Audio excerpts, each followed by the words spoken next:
Welcome back to the show. Conversion therapy is evolving. Here's how the religious right is reaching modern youth. Purity Culture 2.0 is here, and it has a new message. While there is still a group of people who believe adolescents experiencing same-sex attractions can actually overcome their identities to become heterosexual, the overall mindset among the religious right has shifted.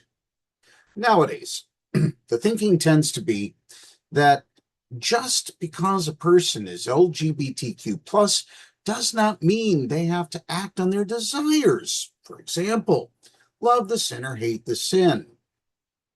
Okay. Prominent Christian apologist William Lane Craig has consistently espoused this belief both on his website and at public speaking events. Craig, who has had a profound influence on the field of conservative Christianity in academic settings and the growing digital landscape since the 1990s, is now in the twilight of his career, but a new generation continues his efforts.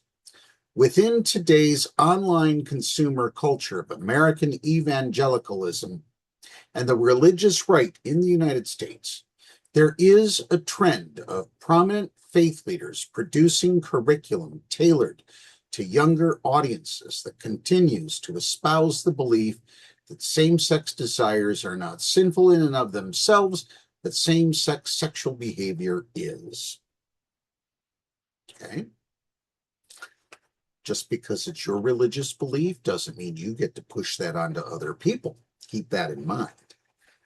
These leaders vehemently denounce any form of gender-affirming healthcare, too, including social transition. Unlike previous generations, they package their products as hip and modern.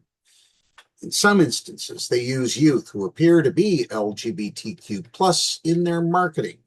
In fact, some commentators have suggested that the evangelical purity culture and conversion therapy movements have re-emerged in tandem with one another over the past decade in what has increasingly been referred to as Purity Culture 2.0. Christopher Yuan of the Holy Sexuality Project is a notable part of this trend. Yuan has gained a global following for his writing and rhetoric on sexuality and the Bible. He shares in his 2011 book, Out of a Far Country, that he came out to his parents as a young adult and after being rejected, turned to the party scene and contracted HIV. After going to jail for drug trafficking, he had a born-again experience and embraced the ex-gay movement. Of course he did. You can go hang out with Milo, whatever his name is, Milo Y. But Yuan neither identifies as gay nor ex-gay. It's important to note that, like the majority of prominent influencers in the right-wing manosphere, Yuan has no advanced education or clinical training in the fields of human sexuality or gender. He misleadingly uses his doctoral credentials to present himself as an authority figure on this topic, when in reality, he holds a doctorate in ministry, a professional degree in the application of ministry. It's not even an academic degree aimed at generating new research and theory. In the Holy Sexuality Project curriculum, Yuan asserts that sexual identity does not exist and that the concept was concocted by Sigmund Freud's distorted view on God's design of sexuality in the early 1900s. Yuan also implies that since sexual identity does not exist, men exclusively attracted to men may be unable to change their sexuality. However, through a high degree of religiosity and contemplative prayer, they can become attracted to that one special woman. He goes as far as essentially claiming that homosexual behavior is a form of sexual assault on God.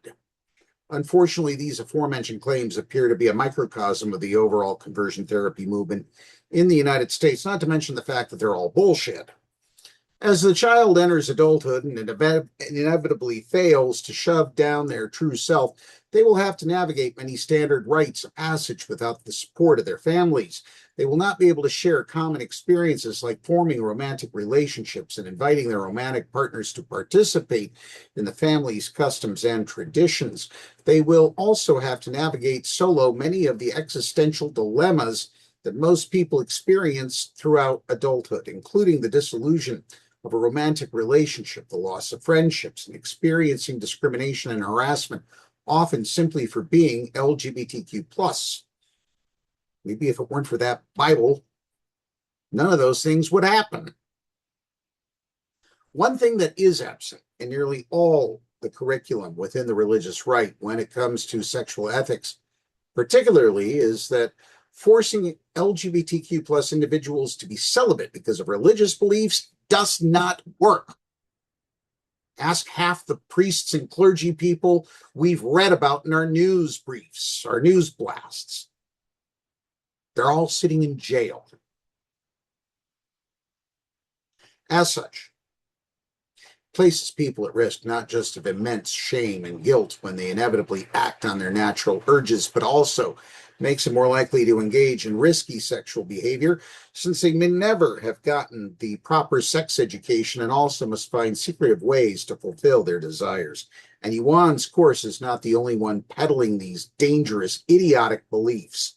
Others include raising sexually faithful kids and parenting boys and girls in a gender-confused world by Harvest Ministries, A Parent's Guide to LGBTQ+ in Your Teens and Kicking Off the Sex Talk, Access Ministries, and Biblical Sexuality Curriculum from Rooted Ministry. While there is some variation in specific theological beliefs and applications across these groups, they are all similar in their core message. Disregard scientific evidence in the name of fundamentalist interpretation of the Bible. Sexual identity doesn't exist, and being transgender is a mental illness. Again, bullshit. They all make the claim that parents who do not affirm their LGBTQ+ child because of their Christian faith are not rejecting their child, but rather are displaying an act of mercy and love.